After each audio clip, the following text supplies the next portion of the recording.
बेटा जब कोई आतंकवादी पुलिस वाले के हाथ में आ जाए ना तो वो यूं सभी बोले कि मैं बेकसूर हूं, मुझको छोड़ दो, मैंने यूं सब ना करो, मैंने लड़ाई गाड़ी। हमने साफ साफ तू अपनी खुली आंखन से देखो, जब हमारी गाड़ी उड़ी ना तो वहाँ के बगल में तू ही खड़ो और यूं करो हमने गाड़ी न उड़ाई। खुली आंखन से पकड़ो तो हमने गाड़ी उड़ाता हुआ। मैं तुम्हें कितनी बार बताऊं, मैं फुटबॉल उठाने आया तुम्हारी गाड़ी के ढींगे, वहाँ पे एक आदमी की फुटबॉल गिर गई और बाकी गाड़ फट रही कि मेरी फुटबॉल उठा ला, वहाँ पे पुलिस खड़ी है, अगर मैं वहाँ पे चला हुआ तो वो मारेगी, ऐसे ऐसे कर रहा है। तो यही बार मैं तुम्हारी गाड़ी के ढींगे फुटबॉल उठाने आया हूँ। तो फिर जैसे ही मैंने वो फुटबॉल उठा के अपने 2-3 कदम आगे बढ़ाए तो तुम्हारी गाड़ी धुम ऐसे ऐसे करके फट गई। ऐसे करके वो गाड़ी फटी नहीं, ऐसे करके तेने वो गाड़ी फाड़ी और वह गाड़ियां फाड़ के तू वहाँ से भागना चाह रहा हो, रफू चक्कर है चाह रहा वहाँ से। मेंटल बुद्धि है तुम थोड़े बहुत है, तुम्हें मेरी बात समझ में ना आ रही। मैं इतनी देर से क्या बोल रहा हूँ, क्या बोल रहा हूँ, मैं कितनी देर से हल्ला मचाने तो लग रहा हूँ, इतनी देर से कर रहा हूँ मैं यहाँ पे। मैंने गाड़ी ना फाड़ी फिर भी खामा पे इंजाम डाल रहे हो तुम। आतंकवादी ना आतंकवादी देख रहा हूँ मैं तुम्हें। अगर मैं आतंकवादी होता तो मैं खड़ी गाड़ी में ही काई को बम लगाता, मैं तुम्हारी गाड़ के नीचे बम न लगाता या बम जब लगाता जब तुम वहाँ गाड़ी में बैठते तब उड़ाता वहाँ गाड़ी है। मैं खामखा की वहाँ गाड़ी काई को उड़ाता। आतंकवादी का तुम्हें इतने चूतिया दिख रहे हैं जो खड़ी गाड़ी उड़ाएंगे, खामखा अपने बम गोला बारूद खामखा बर्बाद करेंगे खड़ी गाड़ी में। तुम्हें ही सोचो यह बात है सर जी, अगर मैं आतंकवादी होता तो मैं वहाँ खड़ी गाड़ी है थोड़ी उड़ाता, जब तुम सब गाड़ी में बैठ जाते तब उड़ाता मैं वहाँ गाड़ी। खामखा में खड़ी गाड़ी में ही काई को अपने बम गोला बारूद बर्बाद करता। सोचा यह बात सोचा कुछ अब क्या, और ये कि ज्यादा जवान चले ना तो यहाँ डायरेक्ट गोली मारो, डायरेक्ट इनकाउंटर करो, या कम हो बजाए जा रहा हो, शांति में रह रहा। सही बात ना है, का ऑर्डर दे रहे हो तुम ये है कि इनकाउंटर कर देना, इनकाउंटर कर दो। शांति नहीं हूं मैं कोई फालतू बोल रहा हूँ क्या? गोली मार देना, लोली मार देना, खामखा मुंह में तुम गोली लोली बजवा रहे हो। मारे हम एक गोली, चुप बैठी न जा रहा। सर जी शांत हूँ मैं, शांत हूँ। अब कुछ ना बोलूं जी, मैं चुप बैठा हूँ कोने में जाकर। अब कुछ ना बोलूंगा या बंदूक के नीचे ढलो तुम, ठीक है? अरे वाह छोटा भाई, तुमने तो दिल खुश कर दिया हमारा दिल। मेरा नाम है छोटा जिसका है बहुत मोटा। अरे हमने तुझसे पहले ही कहा था मेरे साथ मिलकर काम करोगे तो नाम होगा, रुपया पैसा मिलेगा और लोग डरेंगे तुमसे। पहले तुम भज्जी से डरते थे और आज पूरी दुनिया तुमसे डरेगी, और ये सब मुमकिन हुआ छोटा दा मोटा की वजह से। छोटा जो ठान लेता है वो करके ही रहता है, ये है छोटा दा मोटा की खासियत। जब छोटा 6 साल का था तो तीसरी क्लास में पढ़ता था, तो तीसरी क्लास में तीसरे घंटा में एक मैथ की मैडम हमें मैथ पढ़ाने के लिए आती थी। तो एक बार मैडम ने मेरी तरफ बड़े प्यार से देखा और प्यार से ही a+b के होल स्क्वायर का फॉर्मूला बता दिया, और मैं बड़े प्यार से ही a+b के होल स्क्वायर का फॉर्मूला जान गया। और फिर मुझे मैडम से प्यार हो गया कि थोड़ा थोड़ा प्यार हुआ तुमसे, कि थोड़ा थोड़ा प्यार हुआ तुमसे। मेरे दिमाग में ये गाना चल रहा था, पर ये गाना मेरे दिमाग में परफेक्ट नहीं बैठ रहा था। मुझे थोड़ा थोड़ा नहीं, मुझे ज्यादा प्यार हुआ था मैडम से। तो फिर अगले दिन मेरी जाने मन, मेरी दिलरुबा, मेरी डार्लिंग ने मेरे से a+b के होल स्क्वायर का फॉर्मूला पूछा। तो फिर मैंने 1 सेकंड नहीं लगाया, डायरेक्ट खड़ा हुआ और डायरेक्ट मैडम के मुंह पे a² + b² + 2ab मार दी। तो फिर मेरी दिलरुबा मैडम ने मेरी तरफ प्यार से देखा और मेरे कंधे पर हाथ रखकर बोला शाबाश। तो फिर मैं फूले नहीं समा रहा था। तो फिर मैंने ठान लिया मुझे आज मैडम की किस चाहिए। मैं अपनी जान मैडम के लिए कुछ भी कर सकता था किस लेने के लिए। ए छोटा तो मोटा, पहले तुम मुझे यह बात बताओ, तुम 6 साल की उम्र में प्यार मोहब्बत और किस बिस के बारे में कैसे जानकारी हुई तुम्हें?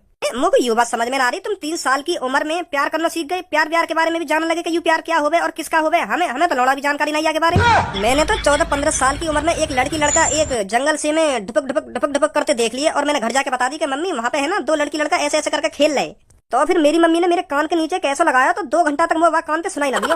तो फिर मेरी मम्मी ने मुँह पे कहा कि तू शर्म ना रही है ऐसी बात करने में। और फिर मुझे वहीं से शक हुआ कि उन लड़का लड़किन के बीच में कुछ तो गड़बड़ है दया, ये खेल नहीं कुछ और है। तो फिर मैंने YouTube पर सर्च मारी कि ऐसे लड़का लड़की जब आपस में करते हैं तो उसे क्या कहते हैं। अब पता चली मुझे या प्यार और या डपक के बारे में।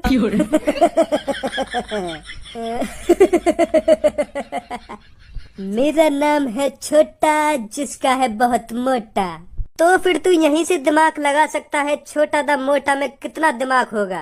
जब छोटा था मोटा 6 साल की उम्र में ही प्यार करना सीख गया तो तू यहीं से अंदाजा लगा सकता है तुझ में और मुझ में कितना फर्क है। हाँ, यह बात है तो बिल्कुल सही बोले तुम छोटा था मोटा भाई। पर यह बात है तो बताओ, तुमने जब मैडम जिनकी किस लेने की ठन लिखाई तो क्या हुआ आगे? आगे क्या हुआ, मैंने मैडम जिन का पीछा करना चालू कर दिया वही दिन थे कि कहाँ जावे, कहाँ पे याको घर है। तो मोगू एक दिन में ही वाको घर, वाको एड्रेस सब पता चल गो, क्योंकि प्यार ही इतना करे छोटा था मोटा वा मैडम थे। तो फिर मैंने अगले दिन रात के 12 बजे अपनी दिलरुबा, अपनी जान, अपनी डार्लिंग के घर जाने की सोची। मेरी प्लानिंग यह थी, रात के 12 बजे जब मेरी डार्लिंग, मेरी दिलरुबा सो रही होगी, तब मैं उसके प्यारे प्यारे कोमल कोमल होठों पर जाकर किस करूंगा और किस करते ही भाग आऊंगा। तो फिर क्या हुआ? तो फिर जैसे ही मैं अगले दिन रात के 12 बजे मैडम के घर पहुंचा। अच्छा, फिर क्या हुआ? फिर मेरा प्यार वही मिट्टी में मिलकर रह गया। मैंने देखा मेरी जान, मेरी डार्लिंग, मेरी दिलरुबा, मेरी मोहब्बत अपने पति के साथ अपने पति के साथ सेक्स कर रही है। तो फिर 1 सेकंड में मेरे दिमाग में गाना आया, अच्छा सिला दिया तूने मेरे प्यार का। तो ये सब मेरे से बर्दाश्त नहीं हो पाया। मैंने 6 साल की उम्र में एक डंडा उठाया और मैडम के पति के चांद में दे मारा। तो फिर दिमाग लगा आगे क्या हुआ होगा। तो फिर वह मैडम है और बाकी पति गुस्सा आ गई होगी, तो तेरे दे गाले तेरे होश ठिकाने लगा दिए होंगे, तेरा प्यार का भूत वहीं उतार दिया होगा। उस टाइम भी किसी की इतनी हिम्मत नहीं थी जो छोटा दा मोटा के कान पे लगा सके। मैं चांद में डंडा मारकर भाग गया और 3-4 दिन बाद मुझे पता चला मैडम का पति पागल हो गया है। पुलिस मुझे ढूंढ रही थी। तो मैं पूरे 3 महीने बाद पुलिस के हाथ आया और मुझे 1 साल की जेल हुई।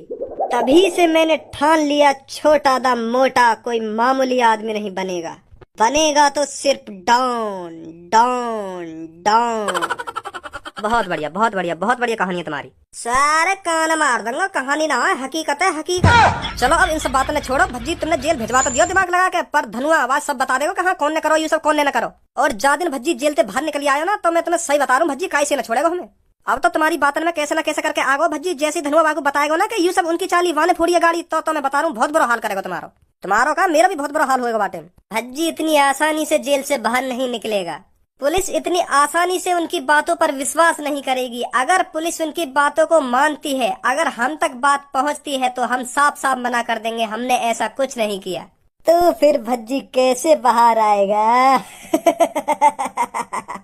हाँ, सही बात है, बिल्कुल सही बात है। और ये बहुत बड़ी न्यूज निकल कर आ रही है, पुलिस वाले की गाड़ी किसी आतंकवादी ने बम से की ब्लास्ट। और अच्छी खबर यह है, इस हमले में किसी पुलिस वाले की जान नहीं गई। आतंकवादी पुलिस वालों के हाथों मौके पर ही गिरफ्तार किया गया। पुलिस वालों का कहना है आतंकवादी ने अभी तक मुंह नहीं खोला है, वह कहां से आया है कहां से नहीं। जैसे ही हमको अपडेट मिलेगी यह आतंकवादी कहां से आया है और इसके जैसे कितने हैं, हम तुमको तुरंत बताएंगे, तो बने रहिए। तो सीधे गोली मार देनी चाहिए, गोली, इन्हें गिरफ्तार न करना चाहिए, सीधे गोली मारे इनमें। बताओ कोई अगर पुलिस वाला बैठा होता वह गाड़ी में, तो वो वहीं की वहीं मर जाता। नेक तरस ना आवे इन पे, उड़ा दें गाड़ी वाले ने। इन्हें नेक भी तरस ना आवे कि काई की जान चली जाएगी। इन्हें तरस आएगा, काई को जान ले नहीं आवे तो तरस काई को आएगा। पूछा ताछी न करनी चाहिए ऐसे आदमी ने, डायरेक्ट गोली मारो ऐसे में।